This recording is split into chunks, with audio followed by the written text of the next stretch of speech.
ગુજરાતવાસીઓ ઠંડીમાં ઠૂંઠવાયા છે। નલિયા 3.8 ડિગ્રી સાથે ઠંડુગાર શહેર બન્યું છે। ઉત્તર પૂર્વના પવનો ફૂંકાતા ઠંડીમાં વધારો થયો છે તેમજ અન્ય 8 શહેરમાં 10 ડિગ્રી સુધી તાપમાન રહેતા તીવ્ર ઠંડીનો અનુભવ થશે। હજી પણ આગામી દિવસોમાં વધુ ઠંડી પડવાની શક્યતાઓ સેવાઈ રહી છે।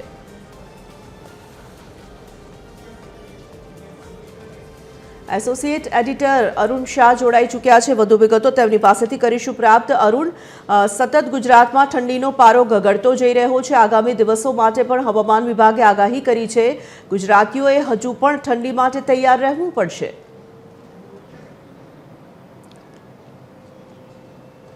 તોરલ, શિયાળાની મોસમ હાલના તબક્કે કહી શકાય કે પૂર્વ બહારમાં ખીલી હોય તેવી પ્રતીતિ થયા વિના રહેતી નથી।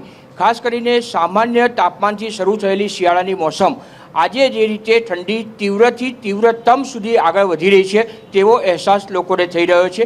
સૌથી મહત્વપૂર્ણ રીતે જોઈએ તો સમગ્ર ગુજરાતમાં જે રીતે જોઈએ સૌથી ઠંડુ શહેર કહી શકાય તે નલિયા છે અને નલિયાની અત્યાર સુધીનો રેકોર્ડ હશે કે સૌથી વધુ જે મોસમની સૌથી ઓછું તાપમાન 3.8 ડિગ્રી સેલ્સિયસ રહેવા પામ્યું છે। પરિણામે કહી શકાય કે નલિયામાં જે તીવ્રથી અતિ તીવ્ર ઠંડીનો અનુભવ લોકો કરી રહ્યા છે અને ખાસ કરીને કહી શકાય કે કચ્છ જિલ્લામાં તો અત્યારે એવું વાતાવરણ છે તોરલ કે જાણે મિની કાશ્મીરનો અહેસાસ લોકો કરી રહ્યા હોય તેવી અનુભૂતિ પણ લોકોને થઈ રહી છે। વાત કરીએ જો અન્ય શહેરોની તો ખાસ કરીને સુરેન્દ્રનગર છે, રાજકોટ છે, તેમાં પણ સહિતના લગભગ 8 શહેરો એવા છે। કંડલા પોર્ટ વિસ્તાર છે જેમાં 10 ડિગ્રી કરતાં ઓછું સેલ્સિયસ તાપમાન જોવા મળ્યું છે।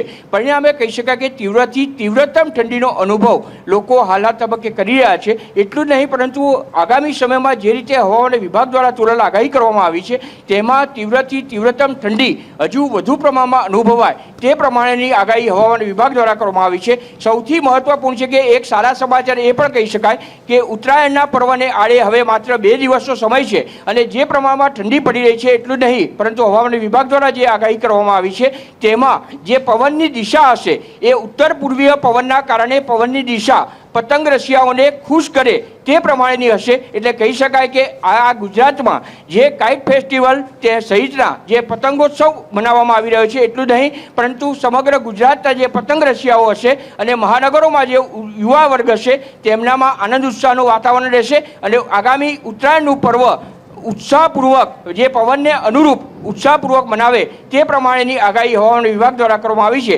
પરિણામે કહી શકાય કે ગુજરાતમાં આગામી સમયમાં ઠંડીની જો વાત કરીએ તો તીવ્રથી તીવ્રતમ ઠંડી તેમજ ઉત્તરાયણનું પર્વ લોકો આનંદ ઉલ્લાસથી મનાવી શકે તે પ્રમાણેની આગાહી પણ હવામાન વિભાગ દ્વારા કરવામાં આવી છે। જી તોરલ, ધન્યવાદ અરુણ તમામ જાણકારી માટે। તો જે રીતે આગાહી કરવામાં આવી રહી છે હવામાન વિભાગ દ્વારા આગામી સમયમાં પણ ઠંડીનો કહેર ગુજરાત પર યથાવત જોવા મળશે।